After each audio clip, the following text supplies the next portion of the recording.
अहमदाबाद में गुरुवार को बहुत बड़ा हादसा हो गया। एयरपोर्ट के पास एयर इंडिया का विमान क्रैश हो गया। लंदन के लिए उड़ान भरने के कुछ मिनटों के भीतर विमान एक 5 मंजिला इमारत पर गिरा। बताया जा रहा है कि यह इंटर्न डॉक्टरों का हॉस्टल है। इसमें 50 से 60 इंटर्न रहते हैं। इस हादसे में गुजरात के पूर्व सीएम विजय रूपाणी का देहांत हो गया। आपको बता दें कि गुजरात के पूर्व सीएम विजय रूपाणी इसी विमान से लंदन जा रहे थे।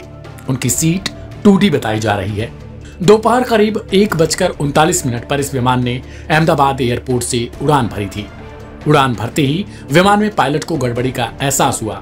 एटीएस को इमरजेंसी की सूचना दी गई, लेकिन इससे पहले कि कोई कदम उठाया जाता, विमान तेजी से नीचे गिर पड़ा। इस विमान में कुल 242 पैसेंजर सवार थे। इनमें 53 ब्रिटिश, 7 पुर्तगाली और एक कनाडाई नागरिक था। हादसे की जगह से अब तक कुल 100 से ज्यादा शवों के मिलने की खबर है। ज्यादातर शव इतनी बुरी तरह झुलस चुके हैं कि उनकी पहचान करने में बेहद मुश्किलें आ रही हैं। उनकी पहचान डीएनए टेस्ट के बाद ही संभव हो पाएगी।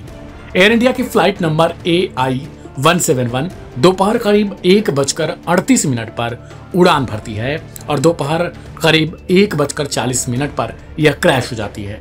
गुजरात के पूर्व सीएम विजय रूपाणी के निधन के बाद एक तस्वीर सामने आई है, जिसमें वो इसी फ्लाइट में दिखाई दे रहे हैं। बताया जा रहा है कि पूर्व सीएम रूपाणी की पत्नी अंजलि रूपाणी लंदन में हैं और माना जा रहा है कि पूर्व सीएम उन्हें वापस लाने के लिए रवाना हुए थे। विमान मेघनी नगर के मेडिकल कॉलेज परिसर में क्रैश हुआ।